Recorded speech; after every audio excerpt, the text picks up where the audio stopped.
Olá, sejam bem-vindos ao nosso Alinhados Podcast. Que prazer, mais uma vez, estar com você, poder compartilhar histórias incríveis. Estou muito feliz com esse projeto que, em 2024, eu já falei no último episódio, a gente vai se consolidar cada vez mais. Porque a cada vez a gente tem recebido pessoas especiais aqui para entender quem é essa pessoa, quais foram as lutas que ela travou na vida para chegar onde chegou, para conquistar o seu sucesso.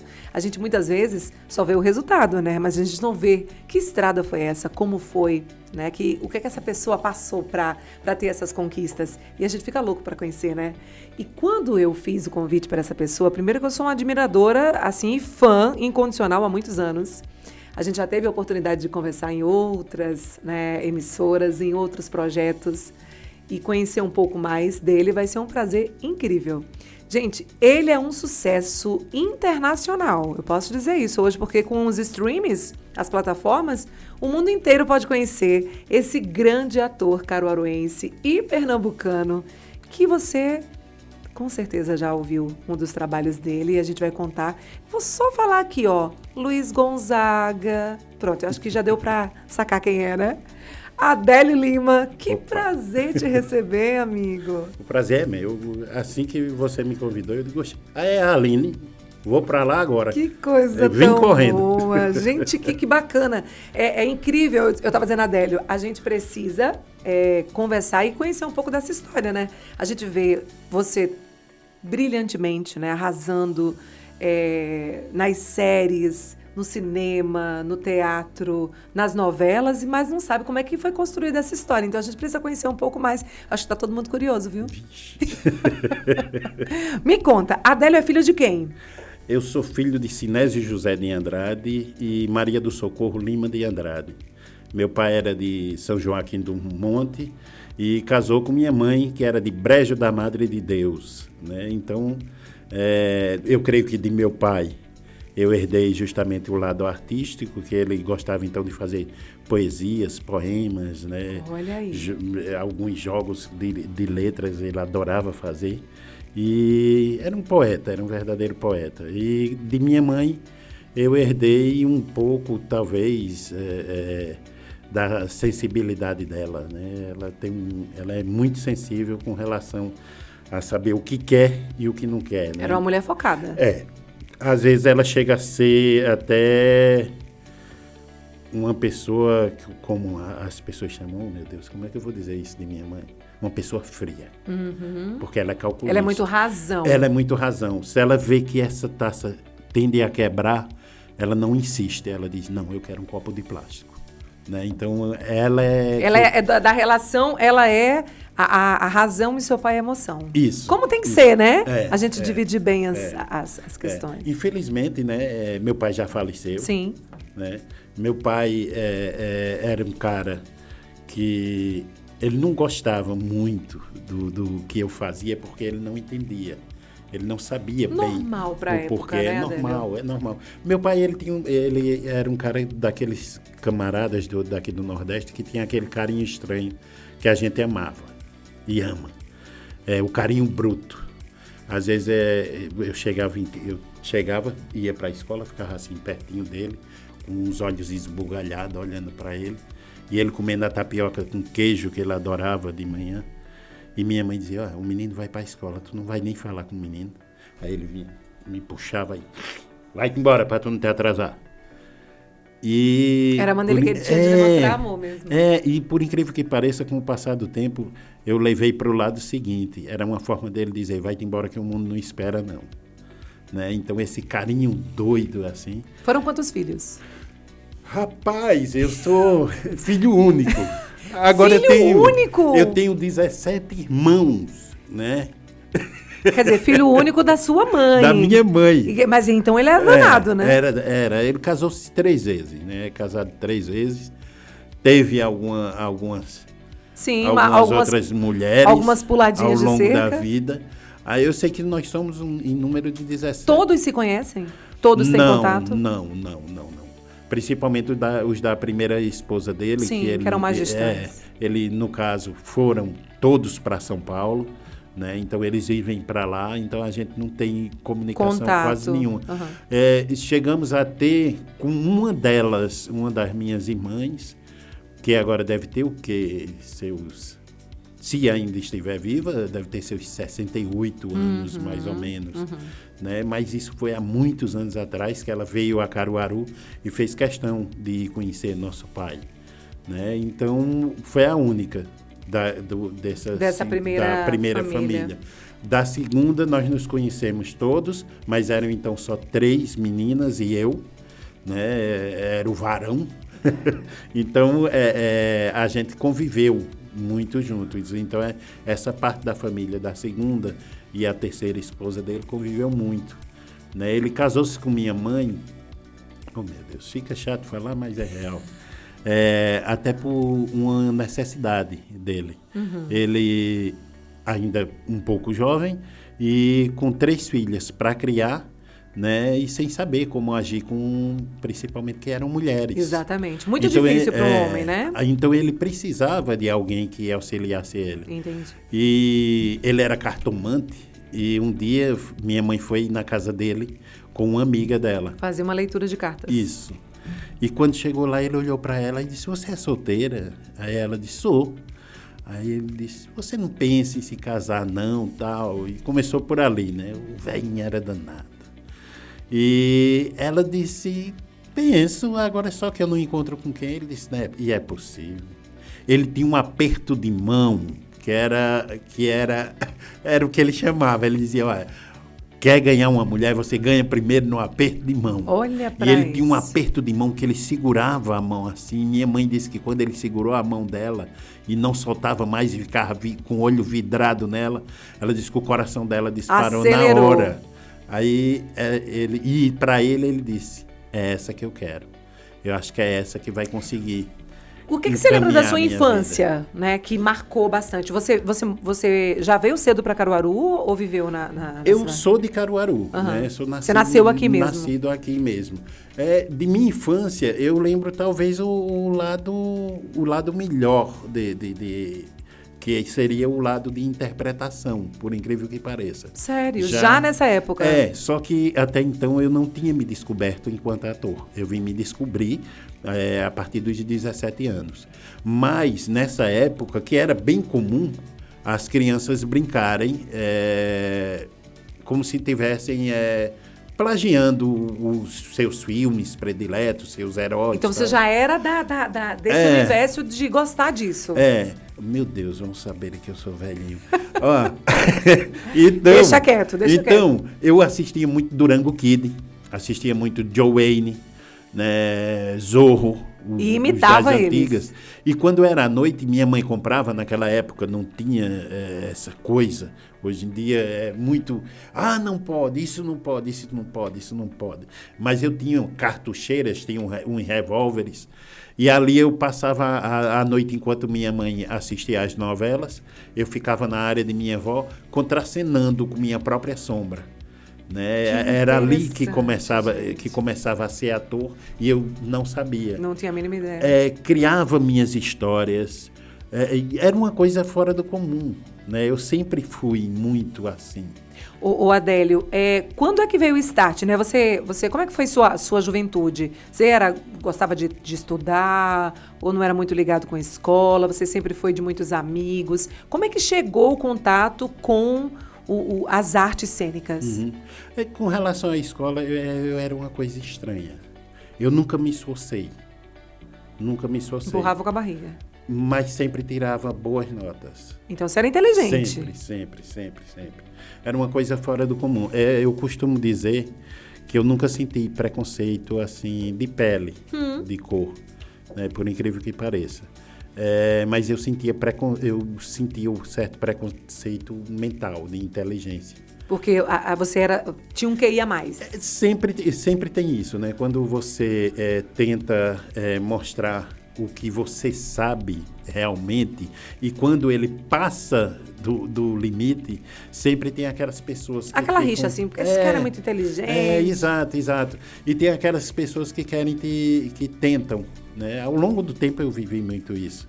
Tentam te colocar em um local menos de menor destaque, já justamente para você não demonstrar, para você não mostrar o potencial que você realmente tem, que eles têm medo. Chato isso, né? É medo, faz medo. Tudo que o homem tem medo, ele tenta aniquilar. Então, porque é segurança, né?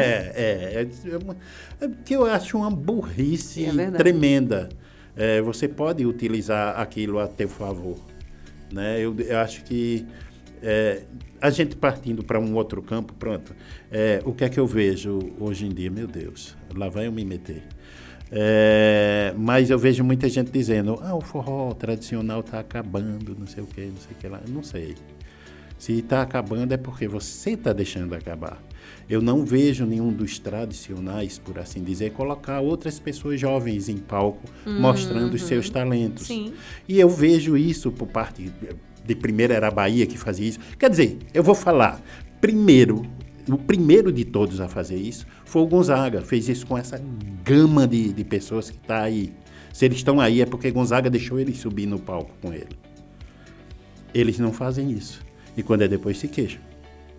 Se vai acabar, eu não sei. Agora, a tendência é o seguinte, se você dá a mão para um e apoia ele, dificilmente ele vai esquecer teu nome. E teu nome se perpetua, pelo menos na boca de um. Depois passa de boca em boca, de boca em boca, de boca em boca. E quem sabe você vira um mito igual a Gonzaga. Né? Então, a gente tem que pensar muito nisso. Então, eu sentia um receio das pessoas quando... Um preconceito nesse aspecto. Preconceito de você ser mais inteligente. Né? E eles, então, se aproveitavam, adoravam se aproveitar. Então, quando era provinha em grupo, chama quem? Chama Adélio. Agora, outras coisas, não, deixa Adélio lá no cantinho. Tá passando um filme na minha cabeça. Eu tô tentando me lembrar quantas vezes eu fiquei lá no canto, em festas e más festas. E eu era excluído. Agora, para fazer a prova em grupo, aí Adélio era bom. Adélio era bom. Eu acho que é isso. Eu acho que o Adélio que hoje em dia, às vezes eu chego a ser até um pouco rude com algumas situações. Eu chego a dar uma pancada antes de levar. Porque é um gatilho, é uma defesa, né? É um gatilho do que você viveu lá atrás. Eu tenho como defesa. Às vezes, quando eu passei por algumas coisas, passei até mesmo no filme Gonzaga. No filme Gonzaga, eu cheguei para filmar o primeiro dia, e quando eu entro, eu fui para o setor de maquiagem e simplesmente uma das meninas que estavam lá disse, o que é que tu está fazendo aqui? Aí eu parei, eu disse, não, porque me mandaram vir para maquiar. Não é para... Figuração não é aqui, não. Fique do lado de fora. Nossa. Eu cheguei, fui para o lado de fora e sentei. Você não é muito de questionar quando isso acontece? Não. Eu deixo a pessoa à vontade. Que vergonha ela deve ter tido depois. Eu adoro deixar as pessoas à vontade, nesse sentido. E o Breno Silveira olhou para o relógio, aí olhou para a assistente dele e disse, cadê a Adélio? Aí ela disse, tá aí, já faz mais de 2 horas. Aí disse, e ele ainda não veio o filme. Vá buscar ele. Quando foram me buscar, eu estava com a roupa que tinha chegado e sentado. Aí a menina disse, você ainda não entrou no camarim, por quê? Eu disse, calma, querida, foi a menina que me pôs para cá. Ela disse que era para eu ficar do lado de fora, então eu fiquei. Eu não conheço ninguém aqui, não sei como é que vocês trabalham, então eu tenho que acatar o que cada um disser. Então ela foi lá dentro e resolveu esse problema, foi lá em Breno, falou com o Breno. Que era o diretor, né, do filme. E eu sei que esse problema foi resolvido, mas é assim, né? Então, ao invés de eu utilizar, às vezes, esse meu gatilho, aí eu prefiro silenciar, eu digo, deixa eu segurar. Nossa, olha quantas histórias, tá vendo? A gente está descobrindo hoje aqui junto com ele, gente. O Adélio me diz uma coisa, vamos lá, passou por esse período de escola, teve esses contratempos por ser inteligente, mas ao mesmo tempo ser colocado de lado de alguma maneira, e isso mexe com você, a gente viu sua emoção, né? Aí, ficou muito clara, mas como é que você conheceu as artes cênicas? Como é que você chegou lá? Sim, mas já justamente tem isso. Então, assim, você se sentia retraído. Não, aí eu procurava o quê? Livros. Então, foi numa dessas, eu ia muito à biblioteca. Eu não era sócio do Sesc, nem nada, mas tinha Zacarias Teixeira. Ele era bibliotecário. E ele disse, eu faço uma fichinha aqui para você e você fica pegando livros. Os livros. Então, ele fez uma fichinha e eu fiquei pegando livros com ele. Foi daí que começou a nossa amizade. Um determinado dia, o Sesc, era a Semana do Folclore, e o Sesc estava fazendo uma peça de teatro. Aí resolveram colocar algumas crianças e elas perguntavam para a Dona Benta, que inclusive, eu creio que você conhece, é Rosângela, Jesus, eu não vou me lembrar do segundo nome, mas ela faz cabelos, o cabelo de pessoas famosas, até o da governadora ela toma conta. Eu sei quem é Rosângela, sim. Sabe? Sim, pronto. Sim, da Rosa Bonita. Isso, ela fazia a Dona Benta. E ali eu tinha que fazer duas perguntas para ela, e o Boitatá, e a Mula Sem Cabeça. E pela forma que eu fiz, eu não sei porquê, mas Zacarias se emocionou. Chamou a atenção. Aí me chamou, aí disse, Adélio, tu já fizeste teatro? Eu digo, não, nunca. Você tinha que idade nessa época? Eu tinha 17 anos. Jovem. Aí ele disse, como é que tu fez duas perguntas, cara? Todo mundo parou para escutar só essas duas perguntas, porque tu perguntou de uma forma diferenciada. Uma forma diferente, né? Interpretou real. E os outros meninos, a gente não sentiu eles como crianças, sentiu pessoas que estavam passando um texto comum, que era como era para ser feito. Sim, normalmente, né? Aí ele disse, tem o TEA, Teatro Experimental de Arte, que é de Argemiro Pascoal e Arari, né, o saudoso Argemiro. E ele disse que funcionava aos sábados e domingos, tinha lá, e era gratuito. Por ser gratuito, foi que... Chamou mais atenção, Chamou mais atenção. Porque eu digo, menino, uma coisa dessa, gratuito. Né? A gente sempre soube que é rios de dinheiro para você poder fazer faculdade de dramaturgia e outras coisas mais, né? Aí eu fui para o TEA. Quando eu chego lá no TEA, comecei a ter aulas lá com o pessoal, com Argemiro, Jô, Arari, Chico Neto, Chiquinho, né, e tantos outros que estavam lá na época, Gilmar Teixeira, e comecei a abrir esse leque. Você já se identificou de cara ali, né? Já. Só que, a princípio, muito tímido. A primeira peça que a gente fez, eu fiz questão de não participar como ator. Arari e Argemiro, eles discutiram comigo, não, você tem que atuar. Mas não tinha uma confiança ainda. Aí eu digo, bicho, se eu for, eu vou esquecer texto, vou esquecer tudo. Então eu entrei na percussão, então eu fiz percussão. Era Boi de Vitalino, Histórias do País de Caruaru. Esse era o texto, o títulozinho pequeno, né? Então eu fiz percussão. No espetáculo. Então, quando foi no segundo ano, aí eu já me senti... mais seguro. Aí a gente lançou o Brasil de Cabo a Rabo. Aí foi quando eu decidi vir. Eu fazia 9 personagens diferentes, com 9 vozes, 9 trejeitos, né? Cada um diferenciado do outro, porque eu tinha uma agonia, e eu ainda tenho, de que as pessoas me vejam sempre num personagem só. Eu ainda tenho isso comigo, né? Ainda tenho essa inquietação. Né? Muitos dos meus amigos não, deixam ao sabor dos ventos, às vezes se um determinado personagem parecer com outro, eles não estão nem aí. Eu entro em crise, né? Minha esposa sabe disso, eu fico louco quando eu não consigo colocar uma pimentinha, um quezinho a mais, um temperinho em algum dos meus personagens. Eu não gosto que eles sejam vistos da mesma maneira. E ao mesmo tempo eu me desafio. Sim. Pronto, exemplo, tem alguns personagens meus que têm quase as mesmas características, vamos dizer, físicas. Vamos dizer, um bigode, o cabelo grisalho e tal, né, que eu não posso tirar de mim mesmo, né? Mas eu faço questão de fazer esses personagens de uma forma, de uma entonação, de um olhar, pela voz, né? Que eu sou muito vocal. Eu adoro fazer meus personagens a partir da voz. Acontece muito disso. Muitos dos meus personagens, primeiro surge a voz dele. Depois é que ele vai introspectando no corpo.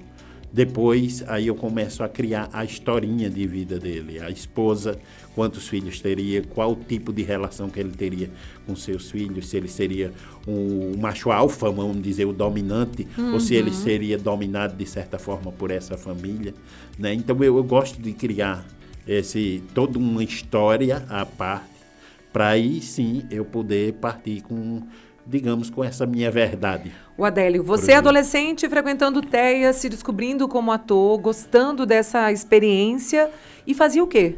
Trabalhava com outra coisa na época? Como é que foi a primeira vida adulta aí? Na época, eu estava desempregado, e era esse o grande problema do meu pai. Porque eu estava desempregado e ali eu precisava de dinheiro para poder ir para os festivais. Que a gente, naquela época, o TEA e os outros grupos, eram muitos festivais, muitos. Era da gente passar um ano sem pisar em casa. E isso era muito importante para o ator, porque dava visibilidade, né? Exato. Dava visibilidade e trazia um jogo de cintura, trazia até a questão de comunicação, que você se encontrava com diversos grupos, né? Diretores, produtores de todo o país, então você interagia e você sabia como era que estava agindo cada região, a questão de mercado mesmo, de trabalho, né, onde era mais conveniente, mais forte, né? Então, mas o pai não entendia. Não, ele dizia, menino, para com isso. Esse negócio não dá dinheiro, menino. Só vive de pedir dinheiro. Eu não vejo ele ir com isso para canto nenhum. Só direto pedindo. Aí quando foi um dia, a gente fez a apresentação de Brasil de Cabo a Rabo. Oh, meu Deus, lá vai eu de novo. Eu acho que é por conta de ontem que eu estou assim, muito emotivo. E a gente fez Brasil de Cabo a Rabo e minhas irmãs fizeram uma surpresa. Aí levaram meu pai para ver. Para assistir a peça. Esses 9 personagens que eu fazia. A gente sabe que tem é como se fosse uma parede, né? A quarta parede do teatro. A gente tenta não ver as pessoas ou não sentir as pessoas que estão do outro lado. Mas é lógico que tem dia que a gente se desestabiliza. E foi quando eu olhei que vi... Você sabia que ele ia ou foi surpresa? Não, eu não sabia. Aí foi justamente isso. E quando eu vi que cada coisa que eu fazia, ele enxugava por dentro do óculos. Ele era um cara que não gostava de chorar perto de ninguém. Então ele enxugando as lágrimas. Aí terminou a peça e a gente sai. E eu recebi dele o maior elogio que eu acho que eu recebi em toda a minha vida. Ele disse, é isso que tu faz? Eu disse, tu faz direitinho. Ai, gente, que lindo, né? É incrível como a gente espera o tempo das coisas, né? E quando acontece é tão especial, né, Adélio? E vindo dele que tinha tanta dificuldade em aceitar isso, ou talvez entender. Não era maldade, né? Era o que ele não entendia que trabalho era esse. Ele não te viu fazendo sucesso? Não. Não chegou a te ver fazendo sucesso? E o Gonzaga, que foi meu grande sucesso, eu faço ele. Você representa o seu pai. Aquele Gonzaga que todo mundo vê é meu pai. É uma imitação que eu faço em cima dele, o jeitão dele. Porque meu pai era muito gonzaguiano. Isso era uma coisa daqueles homens daquela época. A gente esperava um ano para o disco de vinil de Gonzaga sair, para a gente saber qual era a música, não era? O jeito do Gonzaga, eu acho que todos os homens tinham. Até o seguinte, eu trabalhei no museu. Eita, desculpa. Eu trabalhei no museu e eu cheguei olhando algumas cartas do Gonzaga lá. E eu vi que a letra do meu pai era igual a dele. Assim como várias pessoas daquela época têm a mesma letra. Mesma grafia. Aí eu digo, rapaz, como é que isso acontece? Então, eu como sempre, eu sou um inquieto. Curioso. Então, passei a procurar saber como era isso. Como é que várias pessoas têm a letra igual. E eu descobri que era cartilha do ABC. Da que época. todo mundo desenhava as letras. A caligrafia, gente. Então a caligrafia ficava muito, Muito parecida. Aí eu digo, até nisso meu pai era parecido com ele, na letra, por conta da cartilha do Abre. Antes de você aprofundar esse assunto aí, você lá como ator, a emoção do seu pai vê, então a partir desse momento ele começa a aceitar esse trabalho. Quando é que chegou o convite para interpretar no cinema Gonzagão? Me diz. Onde é que você estava? Quem ligou para você? Rapaz, isso foi anos depois. Eu já estava muito triste. E tudo começou em 2009, na verdade.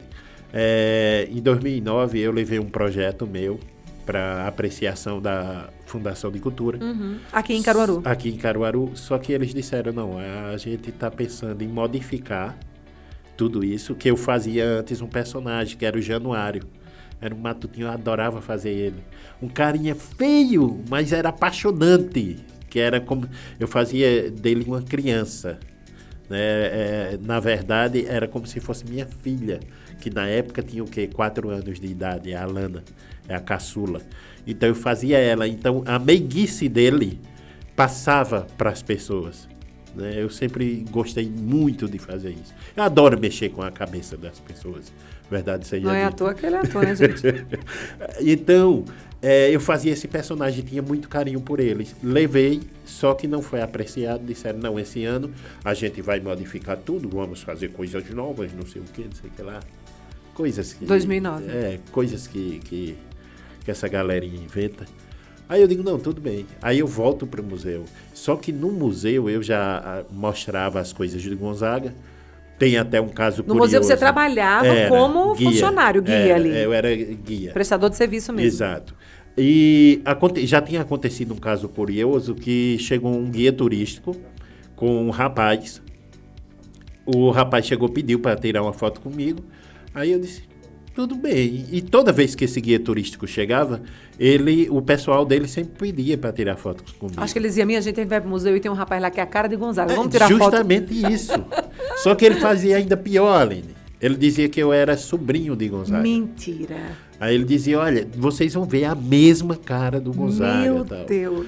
Então ele tirava as fotos e quando foi um dia ele tirou e ia saindo com o rapaz, ele disse, eu não disse aí, o sobrinho de Gonzaga. A cara Aí dele. tu entendeu a história aí depois. Eu disse, ei, meu irmão, não tem nada a ver com Gonzaga não, velho. Aí o cara disse, não, porque o cara aqui disse, o guia que tal. você é disse, sobrinho do Luiz Gonzaga. Não tem nada a ver não. E foi uma coincidência do destino, porque na verdade eu não me acho parecido em nada com Gonzaga antes de ter entrado no museu. Uhum. Eu acho que talvez seja até uma coisa de espiritualidade. Interessante, né? Com o passar do tempo eu passei a aparecer com uma das fotos dele que tinha lá, ele de paletó tocando uma sanfona. Aí eu passei a fisicamente uma coisa estranha, estranhíssima, que eu não sei nem como explicar. Não tem nem como explicar, né?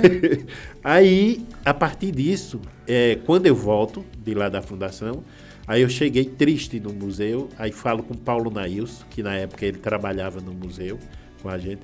Eu disse, cara, tô triste, velho, não aceitaram o meu projeto.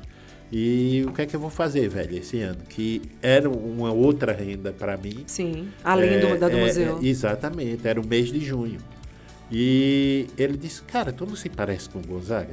Então vamos fazer o seguinte, tem um chapéu velhinho lá em cima, tu traz um óculos, tem um gibão, a gente te veste e tira foto com os turistas. E você vai ganhar o seu trocado. Eu digo, beleza, vamos fazer, vamos. Falei lá na fundação, permitiram. Aceitaram. Eu digo, massa. Lucrei muito mais do que se tivesse feito o personagem. Eu acredito. Na época. Só que para mim era muito pouco, Aline. Muito pouco mesmo. Eu digo, cara, o que é que eu estou fazendo? Eu sou um ator. Eu não sou um manequim só para fazer foto. Pose. Aí comecei a estudar a voz do Gonzaga. Feito eu te disse que eu sou muito ligado em vozes.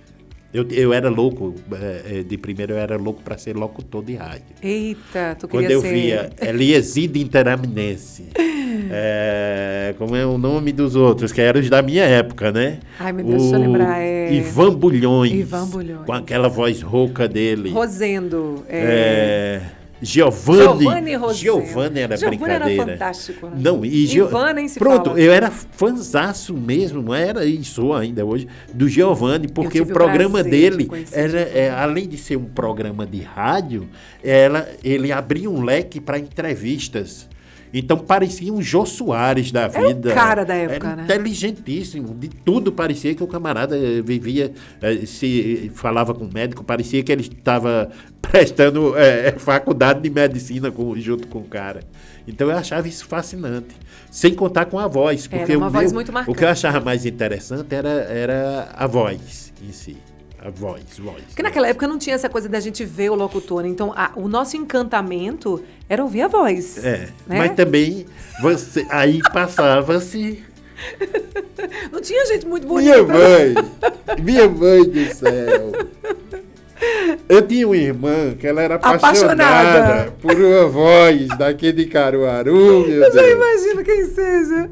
Ai, ela adorava escutar Roberto Carlos.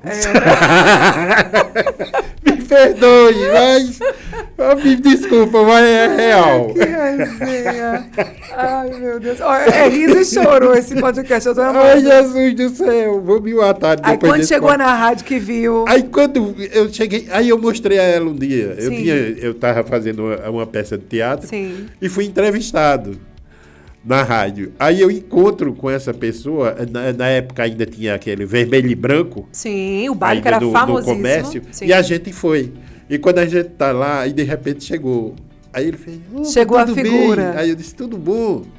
Aí eu disse, Ela disse, a tua paixão por rádio. Aí disse, não. Eu disse, é o seu amor. Ela disse, Deus do céu, como as vozes enganam. Tá vendo? Mas era mesmo, gente. E eu acho que já daí eu tinha essa paixão por voz. Por voz. E comecei a estudar o Gonzaga. Aí percebi que a voz dele tinha 4 tonalidades. Agora vocês vão endoidar procurando ver e vão ver que é o real. Aí eu vi que era mineira, o sotaque mineiro, paulista, carioca e nordestino. Misericórdia. Ele tem esses 4 sotaques numa voz só. E eu acho que por isso que ele costurou tão bem o país de Cantacã. Que aí as pessoas se identificavam com ele de alguma maneira, né? Quando ele saiu do exército, deixa eu ver se eu consigo agora, que eu sou chorão demais, até o nariz entupiu. Ele falava mais ou menos assim, vocês vão ver que tem uns 4 sotaques juntos. Quando eu dei marcha no exército, no Rio de Janeiro, eu fui pro porto pra ver se pegava um navio que me levasse de volta pro Recife. Queria voltar pra casa lisnado, então eu resolvi deixar a viagem de lado e fui tentar a sorte. Ele juntava os 4 sotaques como ninguém e se apropriava deles. E ele fazia isso, eu acho que até sem perceber. Era pelo tempo que ele passava em cada região. E o contato que tinha com muitas pessoas, né? Ele passou 9 anos e 8 meses no Exército em Minas. Então ele pegou o sorte, esse R, assim, dobrado, a gente não fala. Né? Só quem fala é o mineiro.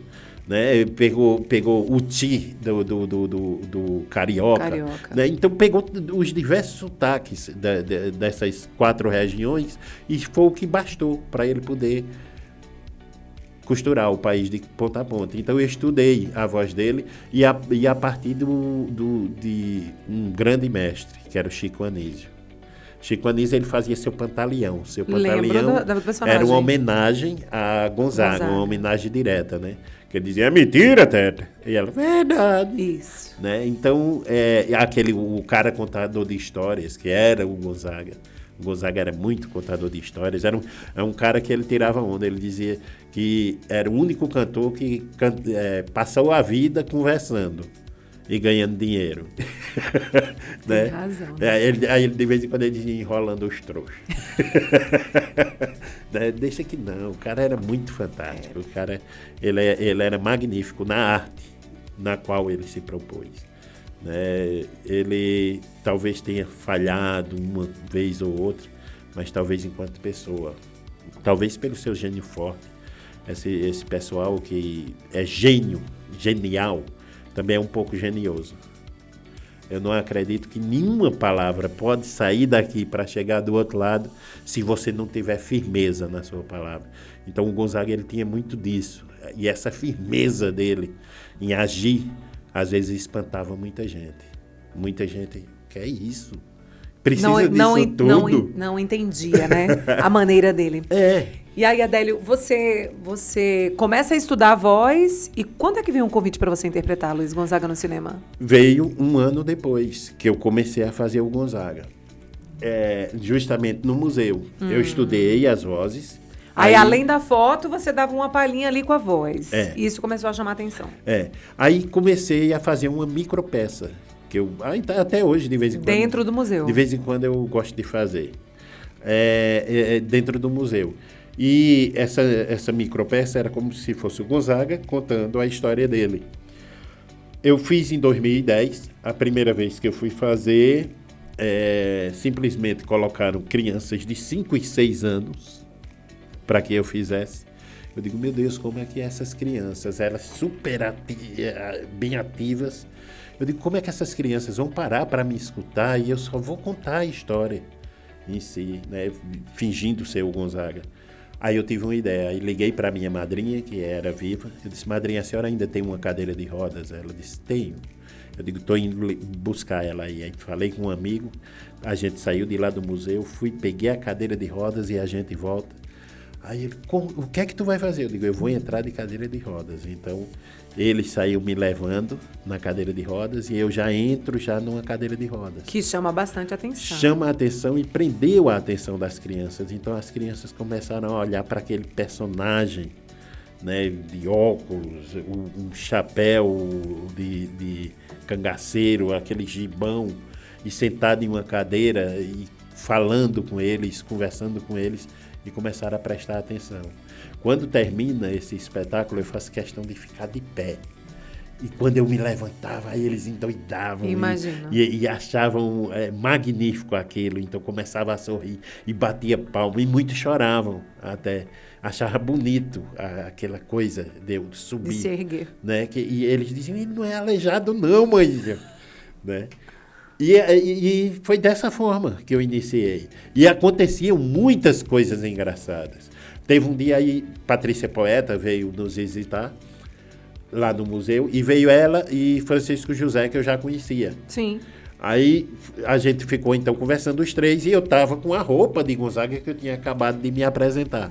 E passou duas senhorinhas, aí uma disse, ei meu Deus, que coisa tão linda, olha para ali. Patrícia Poeta, Francisco José e Luiz Gonzaga. Aí, peraí, mas Luiz Gonzaga não morreu.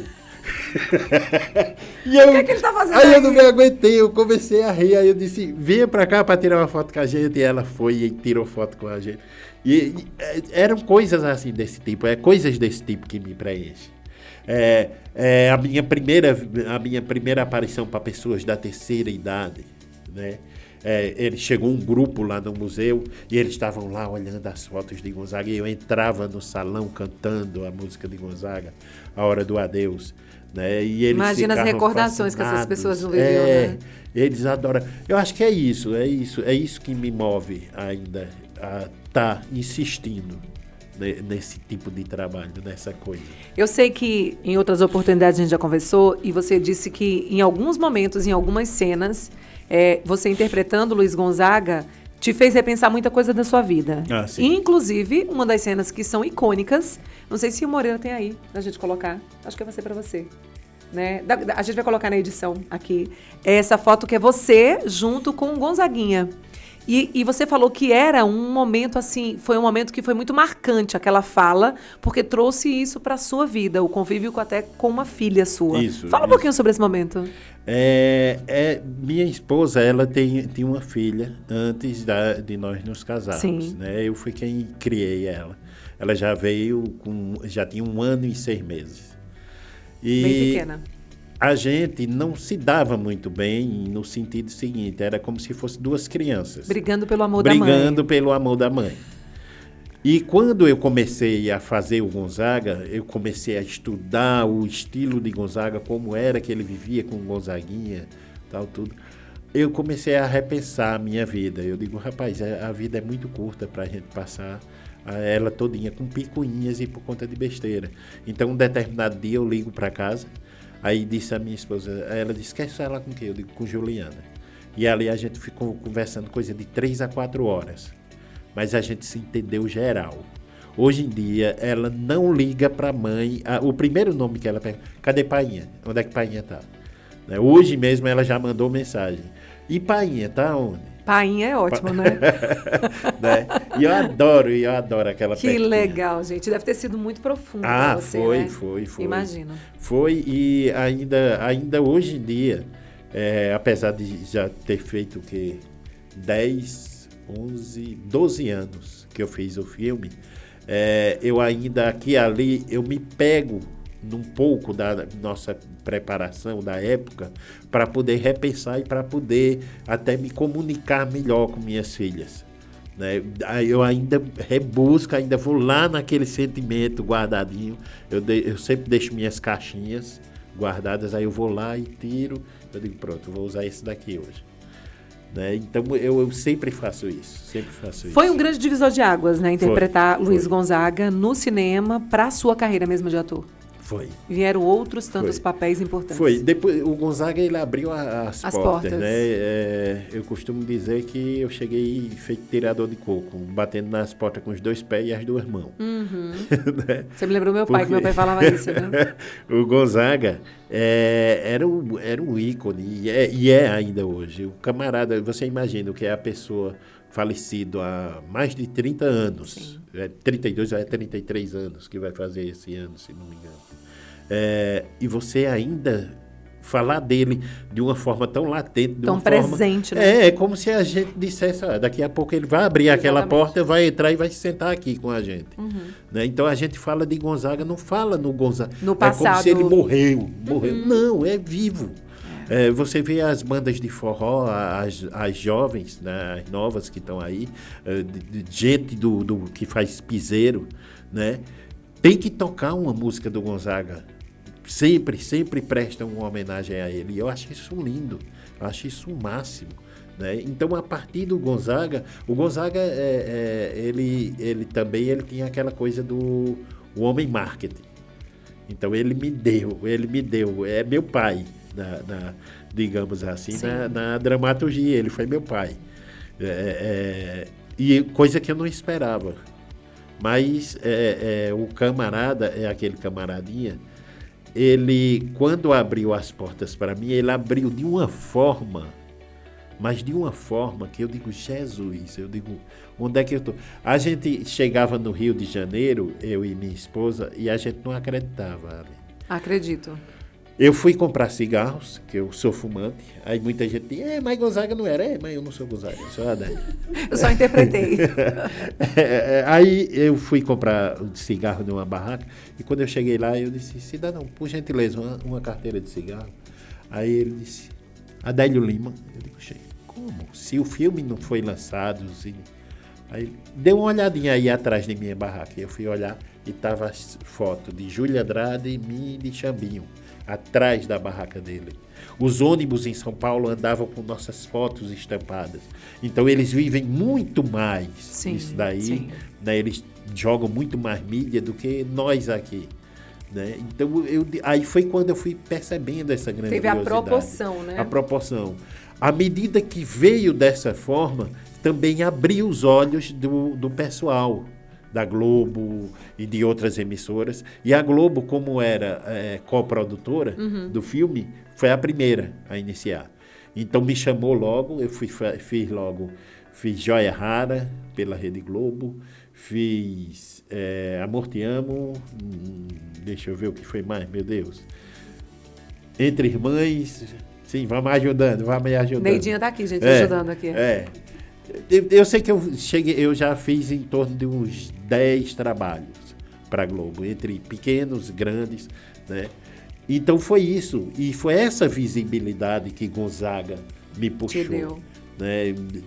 Aí eu digo, cara, isso é fantástico. Como é que o cara é da música e puxa toda uma gama, se bem que ele já fez filmes, tem alguns filmes que ele fez, se você pesquisar, eu creio que cerca de uns 3 filmes, e ele interpretando, né? Onde ele faz que é um dono de um bar, algo assim, né? Então era um cara fantástico, ele foi pai da música, né? E pai na arte. Era um cara que estava sempre além do seu tempo, além do seu espaço. De vez em quando ele pesava na mão, porque arrumava encrenca por besteira. Era muito explosivo, né? Roberto Carlos surgiu, aí ele chegou e inventou de fazer aquela música. Caba do cabelo grande. E eu digo, Jesus Cristo. Pra que isso? Pra que isso, Jesus? Deixa que tem espaço pra todo mundo. Mas ele queria brilhar, né? Sozinho. Aí, Jackson do Pandeiro faz aquela música. Compadre Mané Bento, só faltava tu aí, diz: matemos 4 cabos, 2 soldados e um sargento. Compadre Mané Bento, só faltava tu no forró em Caruaru, né? É algo assim. Aí lá vem ele, tu matasse não sei quem, diz que matasse não sei quem, mas apanhou de chinelo e não sei o que. Eu digo, Jesus! Então ele arrumava essas picuinhas. Pra dar uma resposta. E que eu achava massa da época, porque eram respostas através de música. Sempre teve isso. E sempre fazia uma música, né? Um fazia uma música, o outro já fazia outra rebatendo, e assim ia indo. É as tretas de hoje, gente. Ou seja, o cara eu sei lá... Eu devo muito a esse cara, devo muito a ele. Eu disse a ele, gente, trazendo agora para a realidade recente, eu em casa com marido e filhos, e a gente gosta de assistir um bom filme, uma boa série, e aí chega lá, o novo Cangaço. Vamos assistir essa série? Vamos lá. Gente, quando abre o primeiro capítulo, a gente já fica meio assim, né? Encantado. E vai, você vai consumindo aquela série e daqui a pouco, Adélio, não acredito. Eu até filmei e marquei ele no Instagram na época. E fiquei louca na série, né? O quanto ela foi construída, como ela foi construída, o seu personagem. Como é que aquilo aconteceu? Me conta. Ali, rapaz, foi um resultado de anos atrás, antes da pandemia. Da pandemia, porque você já tinha sido gravada toda, né? Não. A gente gravou no meio do Ribuliço também. Já no finalzinho da pandemia a gente estava gravando. Meu Deus. Antes da pandemia, eu tinha feito esse teste. Eu fui convidado para fazer esse teste. Me ligaram e disseram, a gente tem um personagem, tem 2 personagens aqui e a gente queria... Pensou em você. Ver se você poderia fazer um deles para nós. Mas eles já queriam que eu fizesse o Sabiá. Só que eles deixaram, assim, um leque. Você à vontade. E quando eu chego lá, eu cheguei já com o Sabiá na cabeça, com o personagem em si. Ele falava muito mais, quando eu dei uma lidazinha, ele falava muito mais comigo do que o outro. Então eu me concentrei mais nele. Aí fiz. Passado o tempo... Aí nós entramos em pandemia, foi quando todo mundo se recolheu. Aí sai da pandemia, eu digo, meu Deus, isso não vai rolar. Não vai vingar mais. Foi quando começou, né? Não é que saiu, mas começou a aliviar aos mais, poucos. né? A gente andava todo mundo de máscaras, mas já tinha um contato maior, por assim dizer, né? Que já nos reuníamos mais em alguns cantos, já tinha saído primeira, segunda dose, mais ou menos por aí. Aí disseram, tu lembra de um projeto que a gente ia fazer há 2, 3 anos atrás? Eu lembro. Foi aprovado, a gente vai fazer. Aí foi quando eu fui para São Paulo, fiz caracterização, volto. Aí a gente vai para Campina Grande. Então foram 8 meses de filmagem. Nossa. Né? Cada mês equivaleu a um filme, por assim dizer. Um episódio. Um episódio. E ali a gente passou a conviver muito juntos. Como é? Vocês passam um mês inteiro gravando, não vem nem em casa? Como é que funciona? Não vem em casa. A gente, é lógico que a gente tem alguns espaços, algumas folgas. Mas só que esse trabalho, ele exigiu muito da gente. Muito, mas muito mesmo. Eu tive que levar minha esposa para lá, porque o que é que acontece? A gente ia para lá e como eu tinha muitas cenas, junto com o bando Com o inteiro. bando. E o bando tinha que, sempre quando aparece o bando, tinha que aparecer todos. Então a gente tinha que estar todo mundo junto o concentrado. tempo todo. Então muitos de nós aconteceu isso. Nós levamos então nossos parentes para lá, para junto da gente, para passar um certo período com a gente, para poder a gente ter um toque. Sim. de Isso família. mexe com o psicológico também, né? Com certeza. E tivemos folgas, tivemos férias também, né? Mês de dezembro, a gente estava de férias, eu estava aqui em Caruaru, então eu só voltei para lá, se não me engano, foi em janeiro. Né? Já no finalzinho de janeiro foi que a gente voltou. Então a gente se concentrou mesmo nesse trabalho. A princípio a gente foi e passou um mês lá, só na preparação de elenco, que era com Fátima Toledo, uma criatura fantástica. Né? Ela tem um trabalho visceral com ela e ela gosta de trabalhar o ser humano, gosta de trabalhar a pessoa em si. Então, todo o resultado que vocês viram, por isso que mexe tanto com a cabeça, que ela queria o Adélio sendo o Sabiá. E como é que ele agiria? E como ele agiria naquela determinada situação. Por isso que passa tanta verdade. Aí passa a verdade. Apesar de você ser bandido e estar no bando, você era um sujeito de razão. Exato, né? Exato. Não, é aquela coisa, não esquentava muito a cabeça.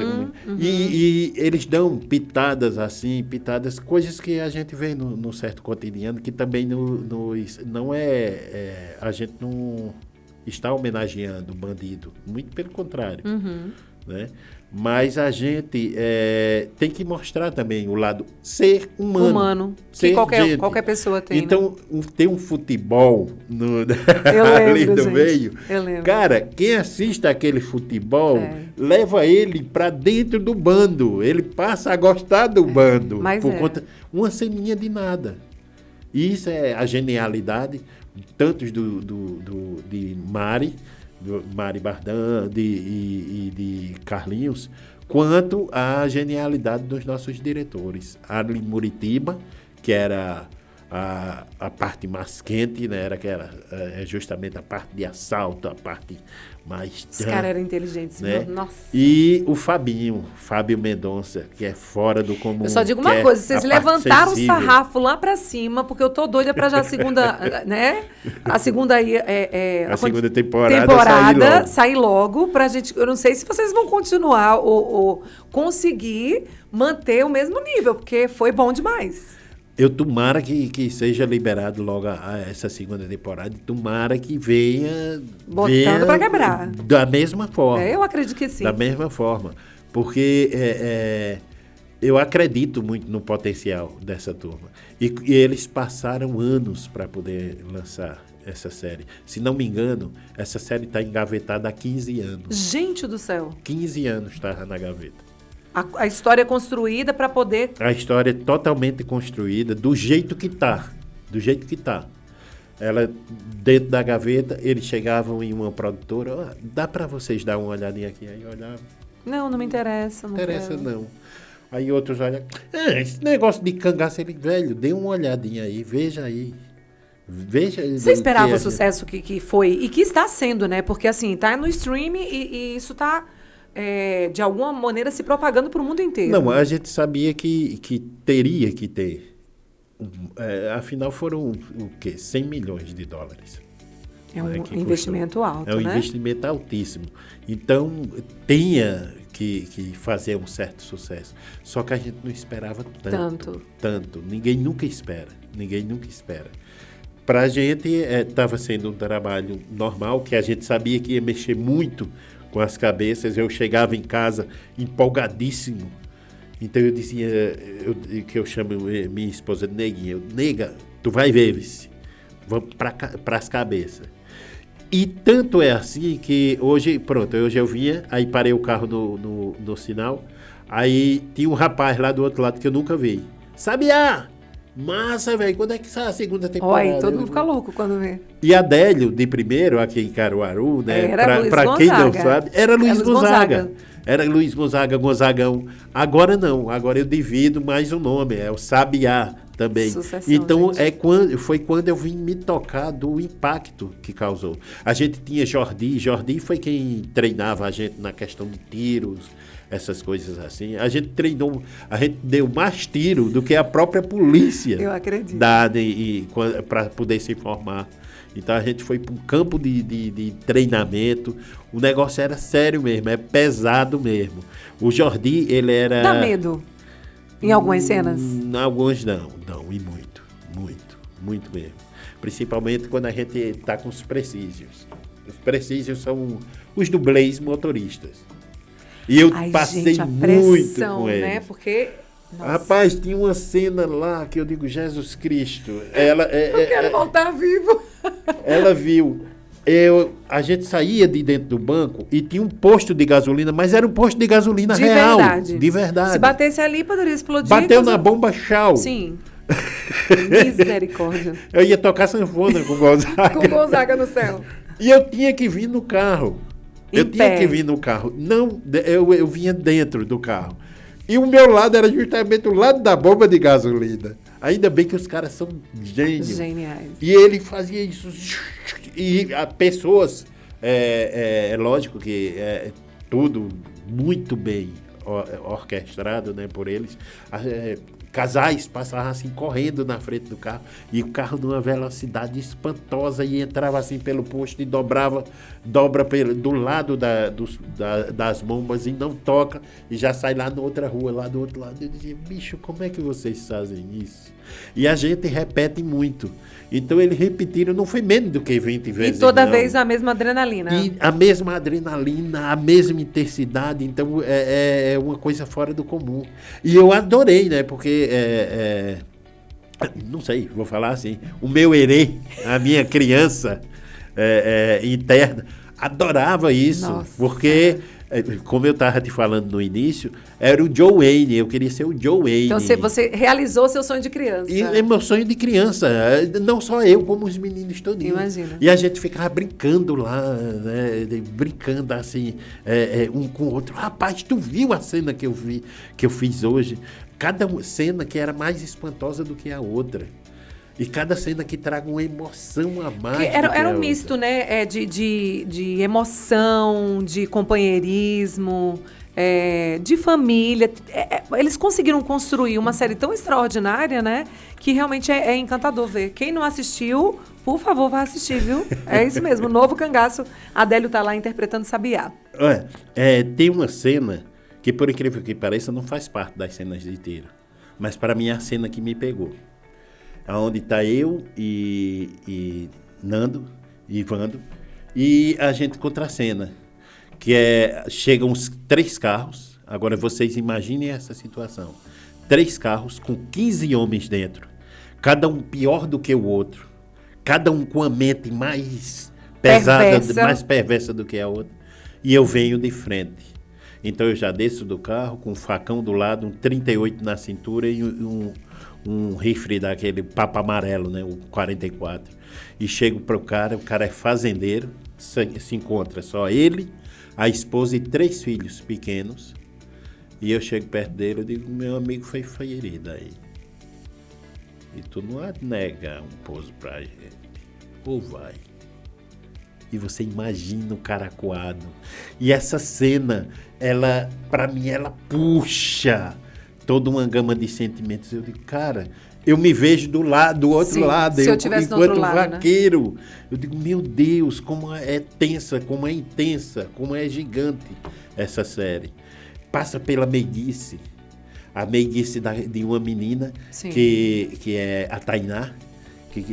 Tainá, ela faz a Silvânia, Dilvânia, se não me engano, que é a irmãzinha. A irmã A irmã do Baldo. Do Baldo. E ela não fala.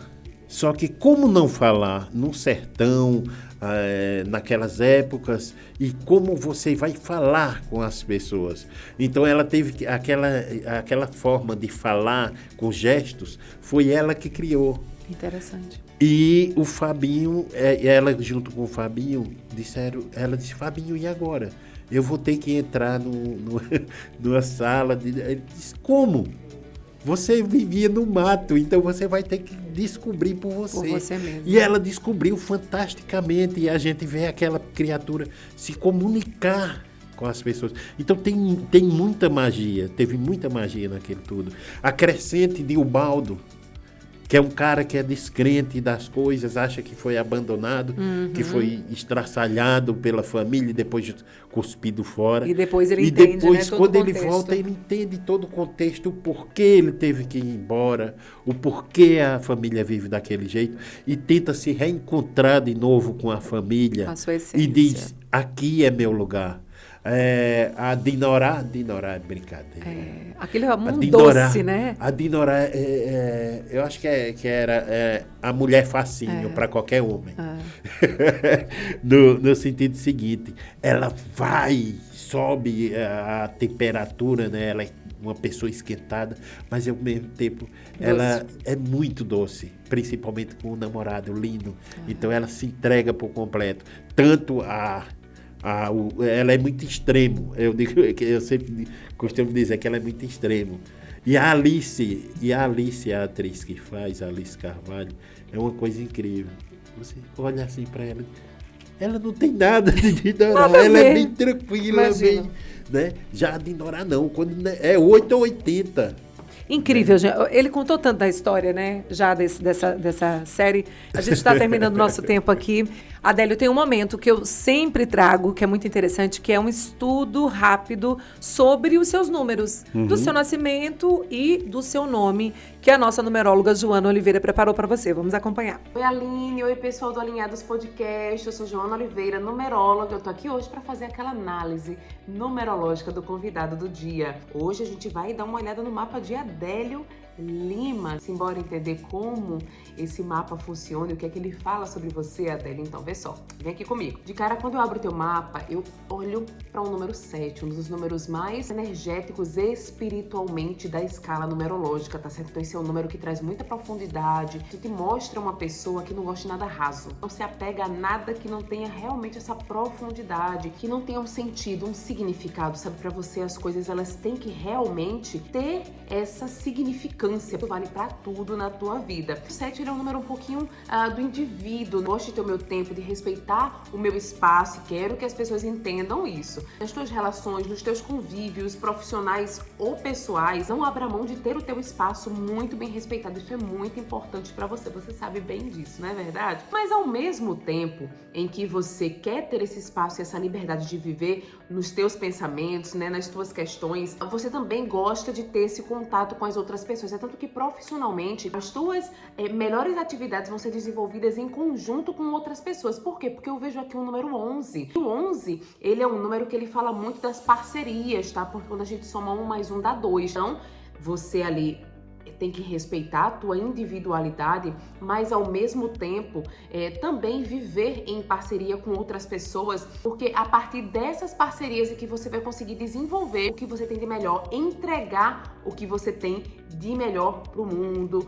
profissionalmente, para as tuas relações, enfim, tá? Então, você nunca tá sozinho, tá certo? Apesar de que deve respeitar, sim, os teus momentos de introspecção, de introversão, enfim. Quando eu olho aqui pro teu número de destino, que é o número 4, é super importante que, apesar de você buscar, sim, essa tua individualidade, essa tua independência, você busque também firmar os seus pés em solos mais estáveis. Estabilidade é uma coisa que traz muito equilíbrio, tá? Então, não abra mão dela. É super importante você buscar essa solidez, né, ao longo da tua vida. Vou falar um pouquinho sobre teu momento presente, porque você fez aniversário agora há pouco, no dia 2 de janeiro, começou já o ano assoprando as velhinhas, não é verdade? Você acabou de entrar no seu ano pessoal 2, que é o número das parcerias. Faz essa energia de estar em contato com outras pessoas, não é uma energia de começar projetos novos, é uma energia de você continuar projetos que já foram iniciados ao longo aí desse último ano de 2023, tá? Então, dá uma impulsionada nisso, vê o que é que vale a pena investir, o que é que não,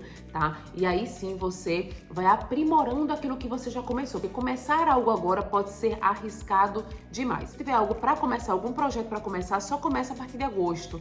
Por quê? Porque a energia vai estar mais favorável nesse sentido, tá certo?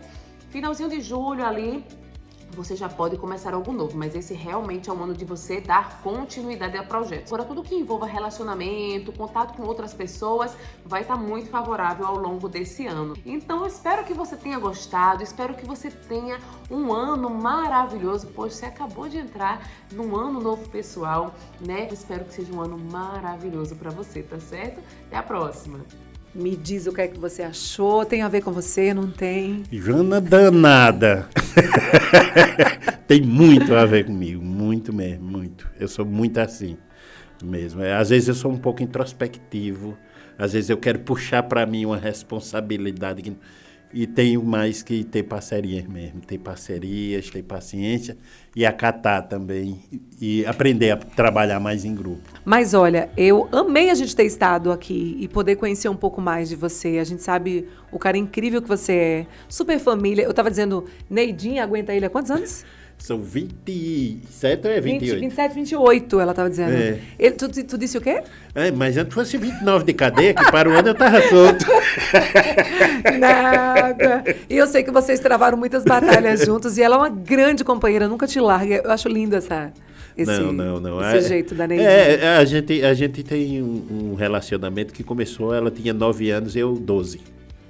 Ela se apaixonou por mim, eu ainda era apaixonado pela minha vida. Mas lá na frente a gente se encontrou. E não se largou nunca mais, gente. Não. Que legal. E eu tomara que seja assim. O que você espera desse ano 2024?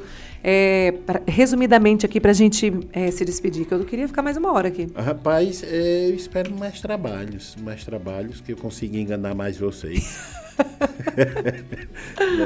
Eu espero muito que venha mais trabalho, mais possibilidades. Você já se reconhece realizado como ator, Adélio? Diante de tanta coisa que você já fez? Sim. Dentro do meu trabalho, sim. Né? Eu sou uma pessoa que eu me contento com muito pouco. Eu costumo dizer isso. Mas o que acontece comigo sempre é muito mais do que o que eu mereci. Eu dou um chute, vamos dizer, para acertar uma estrela, termina acertando na lua, quase sempre. Né? Pelo menos, não é nem que eu queira, é as pessoas que me cercam, graças a Deus, são pessoas boas. Foi assim com Gonzaga, foi assim com Novela Joia Rara, foi assim com Amor Te Amo. E cada vez mais eu venho conseguindo juntar pessoas boas que torcem por mim, assim como você e como essa galera. Que conselho, olha para essa câmera aqui e diz ali, que conselho você daria para quem está começando e quer ser ator, ser atriz, quer entrar nesse universo? Para você que está começando, insista, persista, não é um caminho fácil. Também só entre na arte se você vê que você quer fazer a arte pura e simples, porque quer fazer mesmo, porque gosta de fazer. Não entre visando nenhum streaming, rede seja qual a emissora de TV for, não entre visando isso. Entre visando a arte, porque esse mundo nosso, às vezes, ele é cheio de altos e baixos.